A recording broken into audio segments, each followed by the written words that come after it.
Bonjour François-Olivier Gisbert. Bonjour Laurence Garcia. Éditorialiste, écrivain, votre dernier ouvrage, Histoire intime de la Ve République, tome 3, Tragédie française, est chez Gallimard. Bonjour Yohann Gillet. Yohann, meilleurs vœux. Bonne année. Et bonne année, meilleurs vœux. Journaliste politique, alors avec vous, on va revenir sur les dernières rumeurs et infos concernant le remaniement qui serait imminent. On l'attendait d'ailleurs un peu ce week-end, mais non.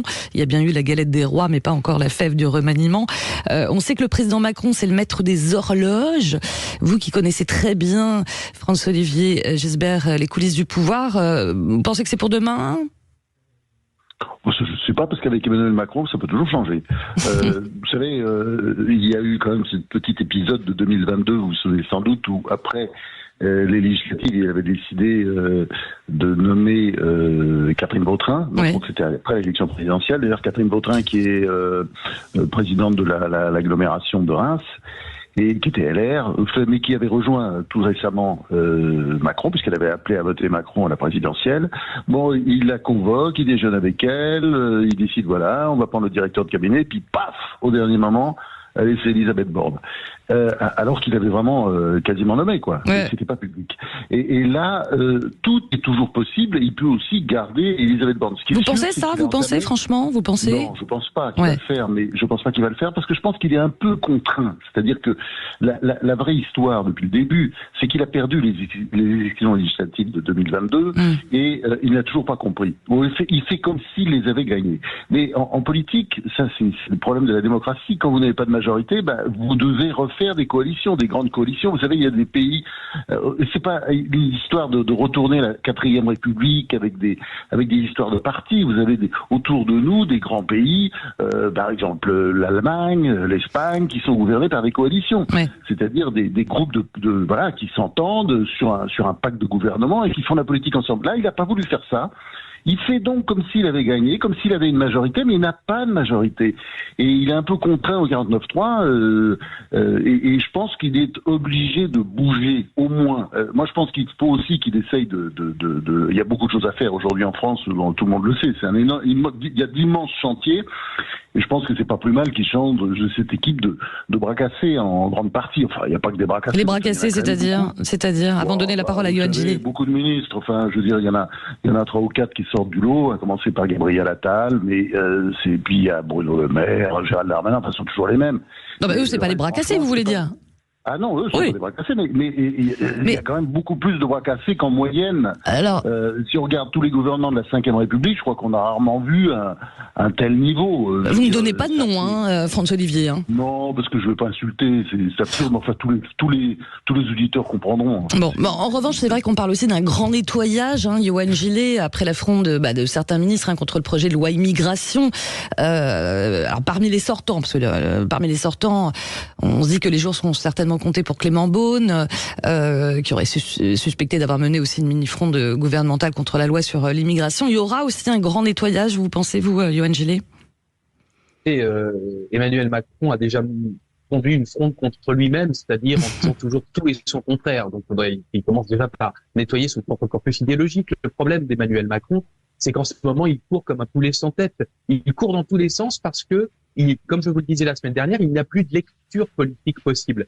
Vous savez, depuis 2022 et sa réélection, et surtout depuis son grand meeting, vous savez, à la Défense Arena, où je vous avais dit qu'il avait fait du thatchéro-marxisme, c'est-à-dire où il avait fait un grand écart idéologique et où je m'étais inquiété pour ses adducteurs. Aujourd'hui, le problème d'Emmanuel Macron, c'est que pour choisir un Premier ministre ou une Première ministre, encore faudrait-il savoir s'il veut idéologiquement lâcher du lest et donner des gages à ses adversaires, ou s'il veut renforcer son idéologie. Le problème, c'est que l'idéologie, il n'en a pas. Donc, comme il n'a pas d'idéologie, le choix est extrêmement difficile. Vous pensez qu'il n'a pas d'idéologie, Yohann Gillet ? Il n'a pas d'idéologie. À la limite, il a une espèce d'obsession européiste, qui va dire, on va dire, c'est à peu près la seule identité qu'on arrive à lui définir, à lui trouver. D'ailleurs, on a senti dans ses vœux présidentiels que c'était la seule chose sur laquelle il était à peu près à l'aise, parce que je vous fais remarquer que, pareil, comme on vous l'avait dit la semaine dernière, dans ses vœux, il n'a strictement rien dit, si ce n'est de dire qu'il allait falloir choisir en gros, on comprend, entre lui et le RN, des versions européennes. Donc, il n'a rien à dire. Donc, changer Elisabeth Borne, d'accord. Pourquoi faire? Avec qui? Est-ce qu'il va mettre un fidèle allié du macronisme depuis toujours? Encore faudrait-il savoir. Alors on parle de c'est que le macronisme. Oui, on parle de Julien Denormandie, Sébastien Lecornu. Sébastien Lecornu qui serait voilà des gens qui exécuteraient. Qu'est-ce que c'était qu'Elisabeth Borne? Elisabeth Borne, c'était entre guillemets une personne qui était là pour enregistrer les désirs d'Emmanuel Macron et les faire passer coûte que coûte, et si possible à coût de 49.3. Je ne vous rappelle pas sa performance en la matière, et Elisabeth Borne en termes de 49.3. Ça lui coûte en termes de popularité, parce qu'a priori il y a 2 Français sur 3 qui souhaitent d'ailleurs son départ, selon un sondage Doxa. Je vais redonner la parole à François-Olivier Gisbert. Johan, votre son n'est pas très bon. Je sais pas si on peut faire entre temps. Qui pour la remplacer, François-Olivier Gisbert? Julien Denormandie, Sébastien Lecornu, ou sortir quoi du chapeau? Quelqu'un qu'on ne connaît pas, qui n'aurait pas trop d'ascendant, qui n'aurait pas d'ambition présidentielle? Je crois que le choix n'est pas très grand, parce que quand on connaît Emmanuel Macron, quand on connaît Emmanuel Macron, de toute façon, regardez, c'est une sorte de désert autour de lui, et je pense qu'il sera assez peu tenté de prendre par exemple une personnalité forte comme Bruno Le Maire, qui lui ferait beaucoup de l'ombre, quoi. Enfin, il veut un Premier ministre fade, je dirais quasiment invisible. C'est ça, c'est son obsession d'ailleurs, d'être entouré de personnes qui ne prennent pas la lumière, parce que au fond, ce qu'a dit Johan tout à l'heure, à qui je souhaite d'ailleurs une bonne année, ainsi qu'à vous Laurence et à tous nos éditeurs, ce qu'a dit Laurence tout à l'heure, notre ami Johan est très juste. C'est que au fond, pour aller au fond de la chose, parce qu'il n'est pas allé jusque là, mais je crois que ce gouvernement, c'est un gouvernement de la com. De la com, gouvernement de la com. Mais oui, c'est-à-dire que on dit qu'il n'a pas d'idéologie, Emmanuel Macron. Moi, je pense que oui, son idéologie, c'est celle du tout venant d'aujourd'hui, c'est de la com. Mais la com, ça suffira pas. Et je pense que ce que les Français attendent, c'est dire, évidemment, vos auditeurs, ils ont réagi comme n'importe qui, comme nous tous, comme Johan et moi, je suis sûr, et vous aussi. Qu'est-ce qu'on attend de ce remaniement? Rien, parce que ce qu'on attend, et c'est bien, on sait qu'en France, il y a beaucoup de choses à faire.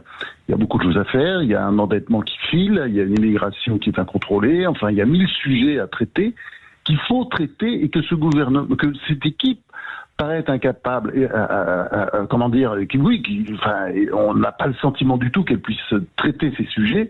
Et donc ce qui est important, moi je pense, s'il ne veut pas rater sa fin, Emmanuel Macron, parce que ça risque d'être très compliqué dans les mois qui viennent, je pense qu'il doit faire une sorte de pacte de gouvernement avec une partie de la droite pour retrouver une majorité à l'Assemblée nationale qu'il n'a pas, je le répète, il n'a pas de majorité.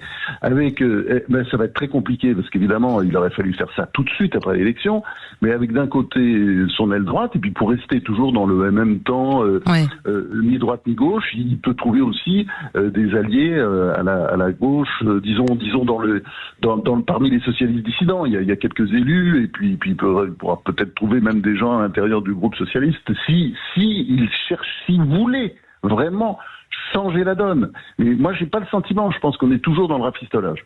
On est toujours dans le rafistolage, Johan Gillet.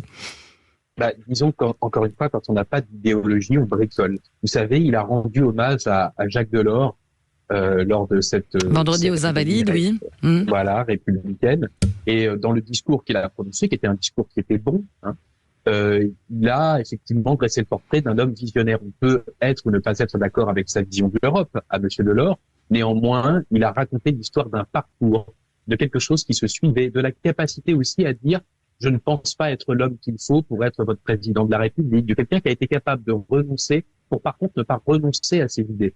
Il aurait dû en prendre de la graine, Emmanuel Macron. Vous savez, on grandit en observant plus grand que soi, on avance en observant plus grand que soi. Ce qu'a fait Jacques Delors en son temps, c'est exactement l'inverse que fait Emmanuel Macron, c'est-à-dire qu'il court dans tous les sens. Donc effectivement, aujourd'hui, on n'attend pas grand-chose du remaniement, d'autant plus que puisqu'Emmanuel Macron fait partie de ces présidents qui estiment que les premiers ministres ne sont que des fusibles et des exécutants et non pas des gouvernants, eh bien, il se retrouve à porter des charges considérables sur les épaules, des charges pour lesquelles il n'a pas les épaules. Donc voilà la problématique. Donc il ne sait plus quel profil mettre. Alors, est-ce qu'il va mettre un Bruno Le Maire? Est-ce qu'il va mettre un Bruno Le Maire qui, à la limite, serait une espèce d'indication sur une politique qu'il voudrait choisir, qui serait une politique d'austérité, qui serait un très mauvais signe d'ailleurs pour les Français? Mais Bruno Le Maire qui a quand même des ambitions pour 2027, peut-être aussi. qu'il y en a quelques-unes, ce serait peut-être pour lui un tremplin à un moment donné, mais vous voyez, tout ça n'intéresse pas beaucoup les Français. Et à titre personnel, ça ne m'intéresse pas beaucoup non plus, puisque je ne connais pas la vision. Vous savez, les outils sans l'œuvre de destination, ça n'a aucun sens. Un marteau tout seul n'a aucun impact. Voilà. Pour rebondir là sur l'hommage national, on faisait allusion à Jacques Delors un vendredi aux Invalides de François-Olivier Gisbert, avec cette symbolique. On est à 6 mois des élections européennes, avec un Rassemblement national favori dans les sondages aussi. C'est le grand problème. Et, si vous voulez, c'est pour ça que Emmanuel Macron est coincé. Parce que il ne reconnaît pas qu'il a perdu les législatives, donc il ne veut pas ouvrir sa majorité. Il reste avec cette petite équipe qui finalement n'a pas de majorité, qui est condamnée, si vous voulez, au 49-3. Et il pourrait avoir l'hypothèse, il y a l'hypothèse de la dissolution. Il pourrait pouvoir dissoudre parce que le président de la République, il peut dissoudre, disons en toute occasion. Vous voyez, à l'occasion d'une motion de censure, allez hop, et c'est terminé. Le problème, c'est que, et parce qu'il peut la provoquer la motion de censure. Et le problème, c'est que évidemment, ça n'est pas souhaitable pour lui parce qu'il serait le président qui aurait fait venir le Rassemblement national au pouvoir, parce qu'aujourd'hui, le Rassemblement national, il y a clairement du vent dans les voiles. Hein, ça progresse tout le temps. On se demande d'ailleurs, on se demande si comment dire, il faudra encore douter de son arrivée au pouvoir dans 2-3 ans au rythme où ça va, parce que il engrange, et il n'est même pas sûr qu'une dissolution aujourd'hui l'empêcherait d'arriver au pouvoir. Dernier mot pour vous, Yohann Gillet. Oui, pour ce qui est du Rassemblement national, on peut espérer que à un moment donné aussi, le fond, les débats de fond vont pouvoir rebattre les cartes, parce que la communication, c'est bien, et ensuite le fond est censé devoir faire la différence. Il faut faire confiance au peuple français. Normalement, doit être capable de juger, non pas simplement sur les petits mots, sur les petits coups rhétoriques, mais bel et bien sur les débats d'idées de fond. Peut-être que c'est là que les cartes vont être rebattues. En tout cas, ce qui est certain, c'est qu'à avoir misé sur la montée du Front National pour se faire réélire, on l'avait dit, on l'a dit l'année dernière, on l'a dit l'année d'avant, on l'a dit il y a 5 ans, on l'a dit il y a 10 ans, on finit par se brûler. La République est en train de se brûler à cause de ce jeu dangereux et tout le monde va le payer. À quand le tome 4 de l'histoire intime de la 5e République, François-Olivier Gisbert? Il y aura peut-être un tome 4, mais ce sera plus l'histoire intime de la 5e République. Ce sera autre chose. Il est en préparation. Il est en préparation. Voilà.